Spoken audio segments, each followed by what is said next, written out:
God gave Jonah one mission, just one. Go to the great city of Nineveh and warn his people to turn away from their sins. It was a clear command, but Jonah didn't want to obey. Instead of following the path God had prepared, Jonah chose to run. He wanted to get as far away from Nineveh as possible. So he traveled to the port, found a ship sailing in the opposite direction, paid the fare, and climbed aboard. Maybe he believed he could escape God's calling. Maybe he thought he could leave his responsibility behind. But no one can outrun the plans of God. As the ship sailed across the sea, everything seemed peaceful at first. The sky was clear, the waves were calm, and the sailors continued their journey without fear. Then everything changed. Dark clouds suddenly covered the sky. The wind began to roar. Massive waves crashed against the ship, tossing it violently from side to side. A terrifying storm had arrived. The sailors were overwhelmed with fear. They fought with all their strength to keep the ship from sinking. They threw valuable cargo into the sea to make the ship lighter. Each man cried out to his own God, begging for mercy. But nothing worked. The storm only became stronger. Meanwhile, Jonah was fast asleep in the lowest part of the ship. The captain found him and shouted, "How can you sleep at a time like this? Get up, pray to your God. Maybe he will have mercy on us." The sailors realized this storm wasn't ordinary. They cast lots to discover who was responsible. The lot fell on Jonah. They asked him, "Who are you? Where do you come from? Why is this happening?" Jonah answered honestly, "I am a Hebrew, and I worship the Lord, the God of heaven, who made both the sea and the land." Then he confessed the truth. "I am running away from him." The sailors were shocked. They asked, "What have you done?" The sea continued to grow more violent. Finally, they asked, "What should we do to save ourselves?" Jonah looked at them and said, "Throw me into the sea, and the storm will stop. I know this terrible storm is happening because of me." The sailors didn't want to do it. They tried rowing harder, hoping to reach land, but the waves only grew stronger. At last, with heavy hearts, they prayed to the Lord for forgiveness. Then they lifted Jonah and threw him into the raging sea. The moment Jonah entered the water, the wind stopped.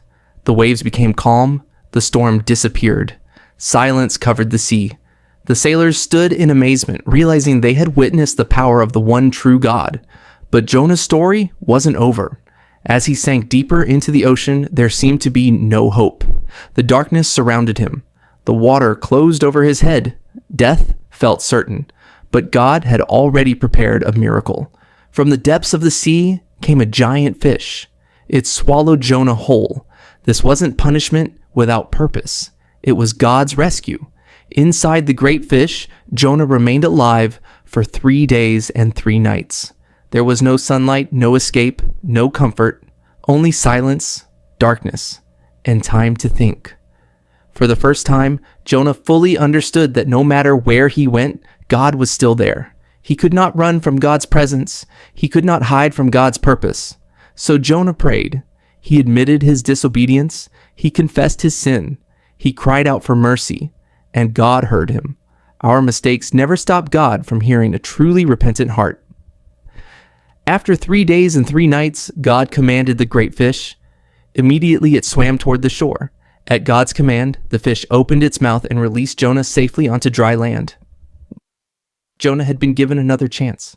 Once again, God spoke. "Go to Nineveh." This time, Jonah obeyed. He entered the great city and boldly proclaimed God's warning. The people of Nineveh listened. From the greatest to the least, they humbled themselves, repented of their sins, fasted, and turned back to God. When God saw their sincere repentance, he showed them mercy. The city was spared. Jonah's story reminds us of a powerful truth that still speaks today. Sometimes God calls us to do something difficult. Sometimes fear, pride, or doubt makes us want to run. We may think our own plans are better.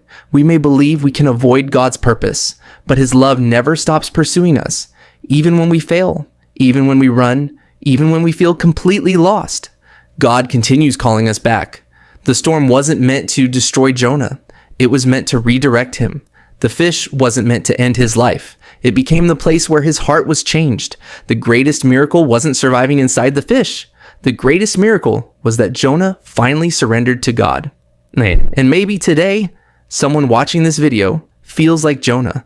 Maybe you've been running from God. Maybe you've ignored his voice. Maybe you've made mistakes you think are too great to be forgiven. But God's mercy is greater than your past. His grace is bigger than your failures. If you turn back to him with all your heart, he is ready to forgive, restore, and lead you into the purpose he created for you. No matter how far you've run, God's plans can still find you.